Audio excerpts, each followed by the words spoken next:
Hi everyone, Darren Hunter here. Before we get into our podcast, just want to do a quick shout out for Inspection Manager. What an amazing inspection app platform that they have. And they're really excited at the moment with their tenant assisted routine inspections, where your tenants, in the convenience of their own time frame and in the convenience of their rental property, they can be getting you through the app inspections, their own inspection or their own photos that they've done. Now, this is going to help you, particularly if you're in lockdown. But what we've also found as businesses have come out of lockdown, they've found that perhaps they can do maybe one or even two of these inspections a year, aside from scheduling their normal routine inspections.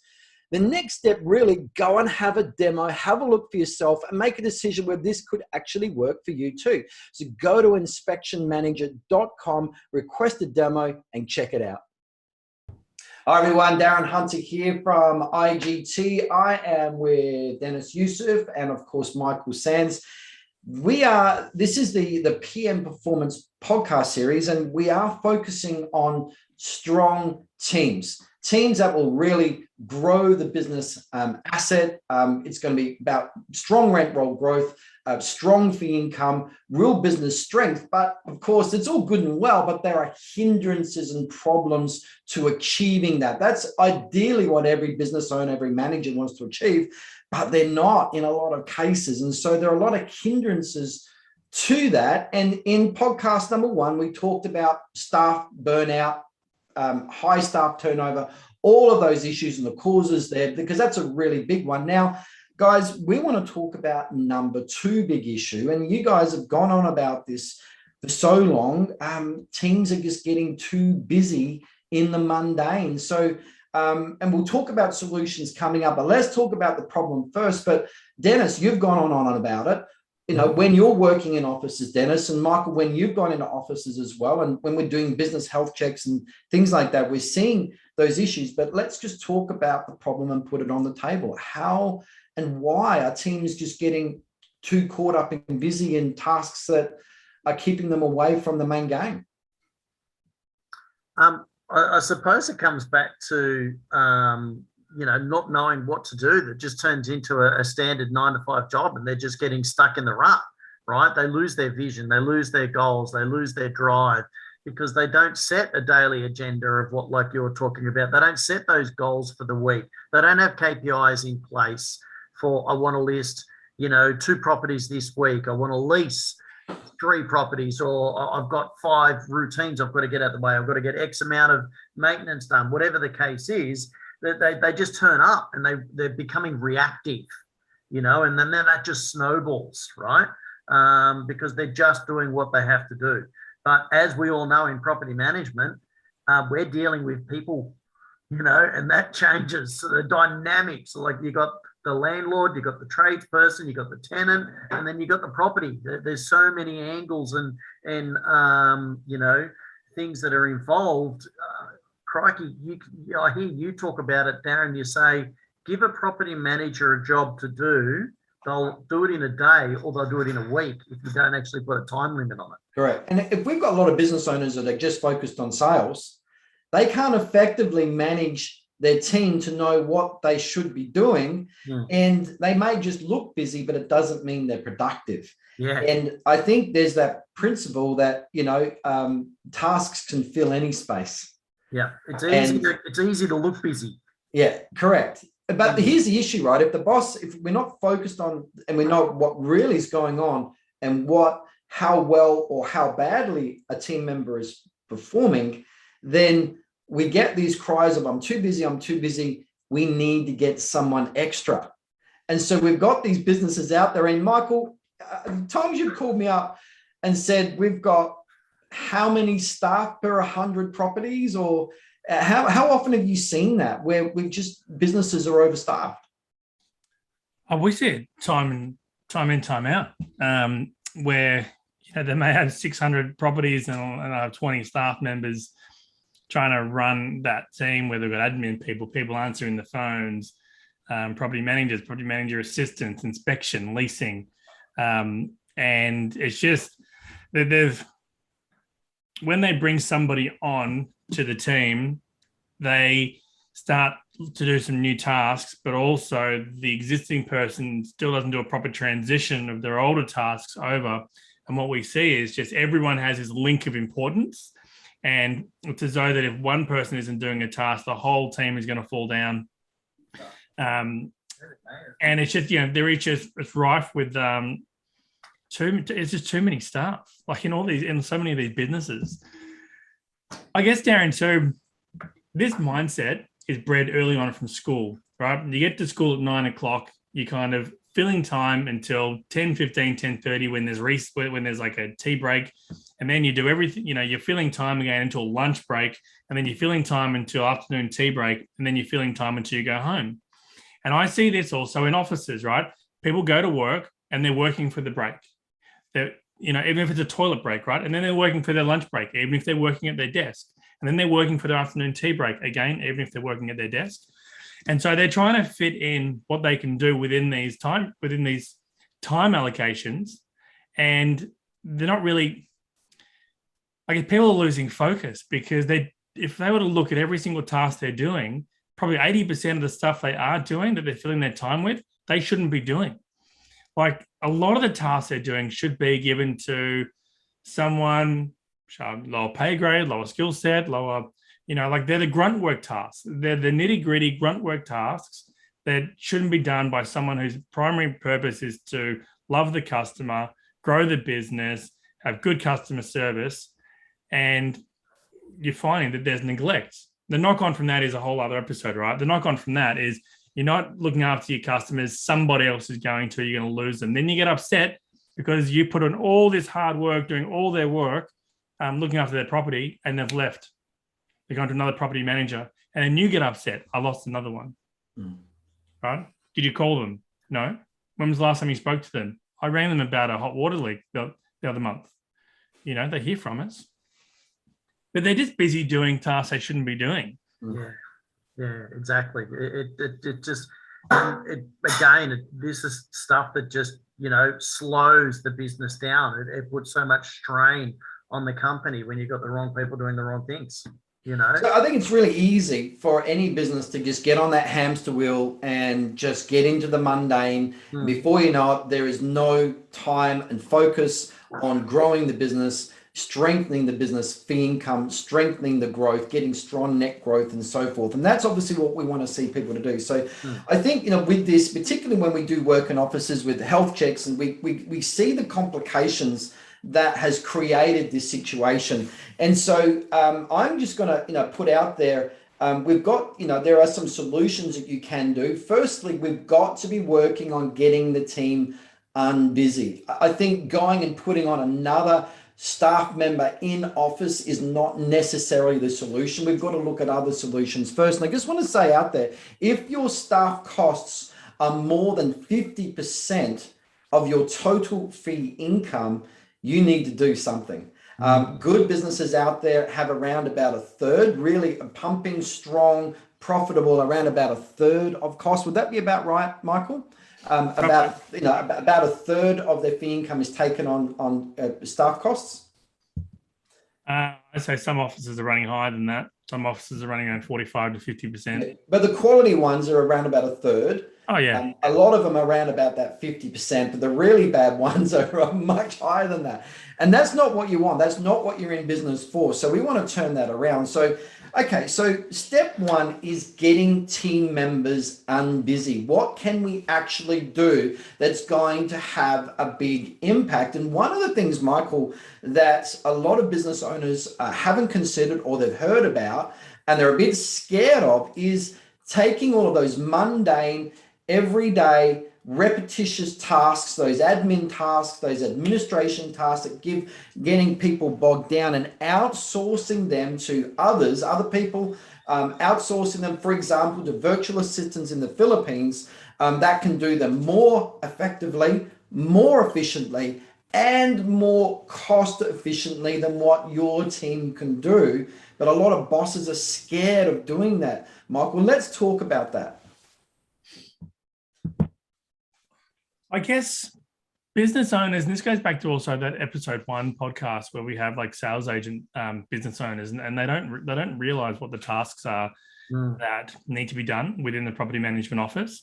And one of the things that I get all the clients to do that we meet with is write down a list of every single task that you do as an individual.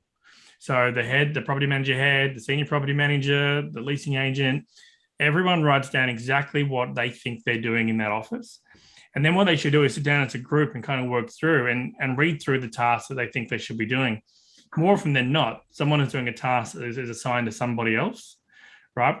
But when you drill down on that further, you can go down that list and you'll see there are so many tasks there that you could actually outsource or that person shouldn't be doing. When you look at that list, where do you find in there, I've called customers for no reason. I've made a happy call. I've done growth work on the portfolio. I've started to clean up the database. There's generally nothing around it. Nothing creating raving fans. No, it's nothing. I mean, talk about raving fans. I dropped our pets off this morning to this pet barn, right? And I got going off tangent, but you got all these doggies there in the style that they're coming out all pooched and pampered. I spoke to the people there this morning, and every person in that grooming place has a key list of tasks they have to do, right? The sign-on person, the shaving person, the shampoo person. When we walk into a real estate office, you don't see that. You kind of say, Dennis is on the phone all the time, and he's doing everything, all sorts of fires. There's no clear direction of roles. So going back to it, everyone needs to write down what their roles and tasks are, and then work out who should be assigned to do those actual tasks. And then we go back to outsourcing. Not everyone has to outsource. You might have appropriate staff in your office, but there are people out there dedicated that can take tasks off your hands so you can do the growth focus work. So I guess the clear solution is, of course, is outsourcing to the Philippines and getting quality team members to be able to do those tasks. But that already and automatically conjures up other mindset issues here, because I can hear people in the audience saying, but I don't want to hand over tasks that people can't do it as good as me. How do we deal with that? How do we deal with that mindset of thinking that our virtual assistants can't do the tasks? I was speaking with someone recently, and the issue that they burn through staff. They burn through staff because no one can do the job as good as them. Right? Issue after issue, and when we got down to the bottom of it, that person is a superstar. They know how to do the task effectively, efficiently. They do it really, really well. But when you've got a new person on or a virtual assistant on, they haven't been doing it as long as you've been doing it. So there's got to be some leeway and expectation that this person needs more training, this person needs more guidance. Yes, it may take you 30 minutes to do a task because you know it back to front. Someone else, it may take 35 minutes or 40 minutes or, 50 minutes, let's say, when they start. That's not a negative. They're starting on that. The idea is that they're taking away some time from you so that you can be doing the important things. If you hang on to it just to save 20 minutes of the task when you could be doing 30 minutes of growth and customer service, correct. That's where the focus has to be. Give yourself the emotional permission to spend the time doing that and giving someone else the task that they should be doing. So what we should be doing is investing in time to offload the mundane, everyday, repetitious tasks. So now we're freed up to be focusing on the dollar productive. So we're actually investing our time for a future time return so we can then focus in our time on the strength and growth of the business. Okay, so Michael, so another objection that I'm just thinking about our listeners and viewers at the moment is, well, I haven't got the time to train anyone else in these tasks. How do you respond to that? Again, it comes down to giving yourself the permission to take the time now to record the task. Use Zoom, use Loom. Give the person some of your time. With outsourcing, we call it time banking. So yes, let's say the task takes you half an hour to do and it takes you 4 hours to train someone to do that 30-minute task. After 8 times that they've done that task, you've got your time back. And then every 30 minutes in advance from that, where you're not doing that task, is yours. So yes, you spent the time now, probably a larger amount of time to teach that task, to take the time, but you're not doing it anymore after that. Somebody else is doing it. So then when you calculate it, if you did that, 5 times a week, 2.5 hours a week, times 52 weeks, You are in front. You have time up your sleeve. Now, that's one task. If you had 3, 4, 5, 6, 7, 8 tasks, yes, spend the time, train someone how to do it, do the video so that if there is staff turnover, someone else can pick it up and follow your step-by-step instructions. But it's time banking. You are now investing in your time. I think people also, there's screen recording they can do. They can record the screen, what you see and what you say. Can be recorded, so you can record tasks being done on your property management software or whatever. It's so easy to do screen recordings, bank them up on the tasks, how they're done, and get those team members to watch those and fast track them. But it is very much about, you've got to stop. If the mundane tasks are stopping you doing the growth activities, you've got to put the investment of time in to then you can offload those mundane tasks, and outsourcing is a great way. All right, Michael, another one. I don't want virtual assistants speaking to my clients because of their accent and things like that. What's your response to that? Hold on, hot diggity Kit Kat, I got this one.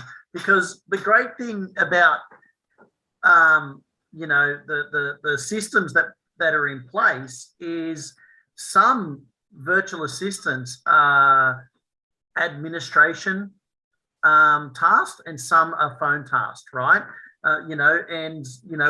Michael, I mean, the amount of interviews that I've seen him go through and been part of, and he's not even first process. Our team is actually there, going through those processes. We employ those people that are assigned to be speaking roles. And, I love the questions that Michael's got that the team's put in place. They've got to send a video, they've got to send a voice message, etc. So all of those avenues are looked at. I've listened to some of the videos and audios, and I've gone, wow, this person's good. And Michael go, but did you see when they said the letter S, or did you see when they said the letter O? And then I look back at it and I go, oh, wow, he's right.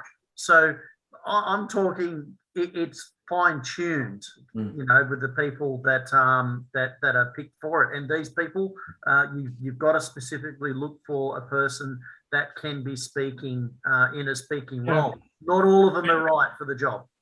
I think too, a lot of the limitations are there. I mean, that's our company, right? And that's with Teams by Design. So we select people a bit differently to other companies. If you have a virtual assistant with another company and they're not doing voice tasks for you, ask them, right? Ask them if they can do that, but listen to the voice. And remember too, Australia, New Zealand, the UK, a lot of these countries are they're multicultural. So people, if someone has an accent, so what? I would say that 70% of the phone calls you make today, the other person at the other end has an accent. So you're overthinking it if you think it's an issue. But yes, we listen to pronunciation, we listen to clarity, we listen to all those, and same as you would have someone in your office, right, on the phone, the same parameters. An accent is irrelevant if they're clear and they can deliver the message. So just moving on, the outsourcing of the mundane everyday tasks, of keeping your team busy, not being able to focus on the dollar productive, high value growth activities, that's a big solution. And we want people to explore that. And okay, let's just move to the next one here, because this is a real big one, of course, like step one, step two. When we're doing business health checks, one of the massive complications I'm coming across, and I'm throwing this one in the mix, guys, it wasn't on my original list, is we've got too many toxic properties. It's that Pareto principle, 20% of the properties giving 80% of the stress and workload and taking up the unnecessary time.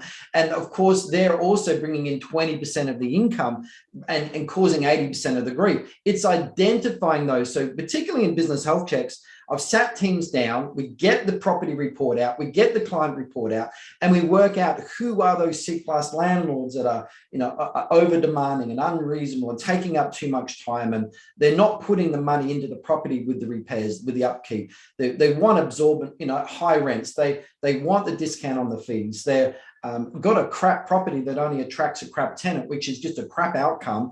And they got low rent properties. We identify, too many long distance properties have we got? Have we got properties in the wrong area? Got the wrong property types? We've got too many furnished properties. These are all the things that contribute to the toxicity and the taking up too much of your team's time.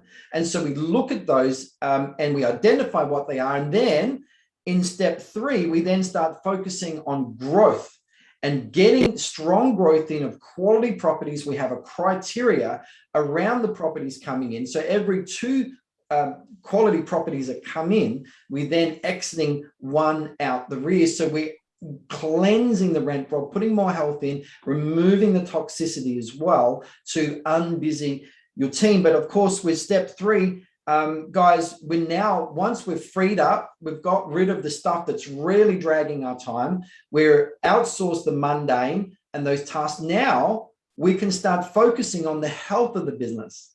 So let's start talking about that. Let's start talking about, what are the things that Dennis immediately can we doing around lead generation? What are the tasks now the team can start doing to start generating growth? Michael touched on it earlier. It's calling your current clients. Call your, Darren, one of my favorite memes is whenever I get a BDM that calls me up, I get them to call their current clients, their current raving fans. You've got permission to call them, and that's a great thing about having, if you are getting some, outsourcing put into the office, start working on your current clients, making sure that you're educating them. Michael quotes this all the time. If you're not educating your clients, someone else is. Don't be fooled to think that other real estate agents, especially if you're property management only, aren't calling your clients trying to get them to sell or transfer the management to somebody else. If you have got a sales division and property management, regardless of the case, call your current raving fans. I actually said to somebody yesterday, Darren, they should be calling all of their Google reviews, their testimonials on Facebook, LinkedIn, whatever the case, thanking them, start connecting with people. These people you have permission. Yes, there's a whole pile of other tasks that you could be doing, like calling private landlords that are trying to self-managed owners that are advertising, right? You could call them as well, but get your confidence in scripts and dialogues, get back into the rhythm, call your current clients, The team's too busy, caught up in the everyday mundane tasks. They can't even start to even begin to focus on these business growth activities. So this is the whole point. We've got to get step 1 and step 2 out the way before we can get step 3, which is the good stuff, the strengthening of the business and growing the business. So let's just talk about also, you've got the big issue of discounters out there and fees are under attack. And so there's this constant pressure to want to discount. Guys, points of difference. What ways can teams be doing and putting time into creating points of difference so they can stand out? What can they be doing? Well, firstly, a point of difference isn't big noting, an individual person or an office. The point of difference really should spell out how you're solving a client's pain point. So, you might have 10 points of difference, but only 2 or 3 of them are relevant to a particular type of client. Making sure that you know what the pain point is, because that's the point of difference. How are you going to solve that problem? They don't want to hear about how many awards you've won. They don't want to hear about it's a family-owned business necessarily. They don't want to hear that you've got 106 years experience in the business. They want to know, I've got a problem and I'm trying to find someone to help. If you know the solution to that, that is a point of difference, because a lot of agencies are telling everyone about 100 years experience, they're just big noting themselves. Solve the problem, then you'll get the business. No, I agree. So, moving forward with this, because now we've got our team Unbusy, we can focus, we've got the time to focus on this, is now training around scripts and dialogues and overcoming those common fee objections when people do call. And they will still want to say, well, if you can match your management fee with the other agent down the road, or the other agent is cheaper, you want your team to be able to respond to those things, and having strong points of difference in place and trained around to rapidly gain trust in that phone call. We talk about the SMS personalized video message. We talk about the pre-listing email template and all those things that are just going to smash trust, as in build trust, I should say, and make you the obvious choice to go with. And once they want you, your fees become a little to no issue. They really don't care, because they really want someone they can trust to manage their property. I think also making sure that we have a criteria in place to ensure that every new property that comes on board is quality, is profitable. So it's not adding to any toxicity as well, is really important. Also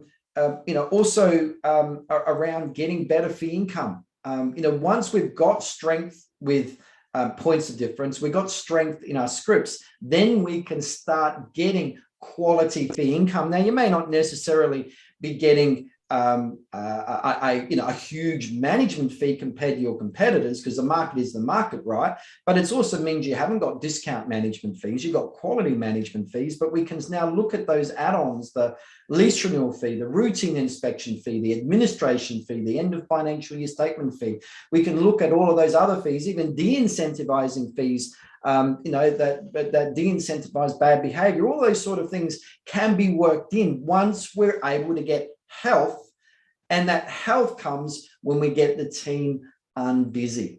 So these are the sort of things and the complications, because in step 3, we want businesses with strong fee income. We want them to be able to pay their overheads, to pay their team, to pay the principal or director's salary, to pay the manager's salary. That's what a property management business should be doing. It should be having a quality value that when it does come time to the boss wants to, sell his chips, it's a really good pumping quality valuable rent roll that's going to support the business owner and the reason why they're doing that. And guys, I think we know that there's a lot of complications that stop that process from happening.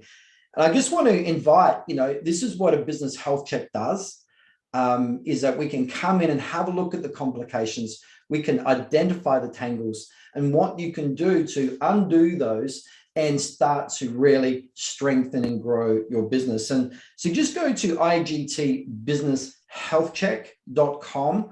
That's igtbusinesshealthcheck.com. There's a simple form. Get in touch with us, and we'll be able to then have a talk with you about your situation, and then start giving you some ideas around some possible complications that are very evident on the phone, and start giving you some direction and helping you to achieve your ultimate goal. Absolutely. Cool. All right. Well, I think we're done. Good podcast recording about getting your team unbusy and focused on those quality tasks to grow your rent roll, those high value tasks. But I think we're done, guys. I think in our next podcast series, we're really going to start focusing and getting in real deep into the micro issues and give some really good solutions around that. But until then, thanks everyone. Thanks for your time. Thank you. Thank you.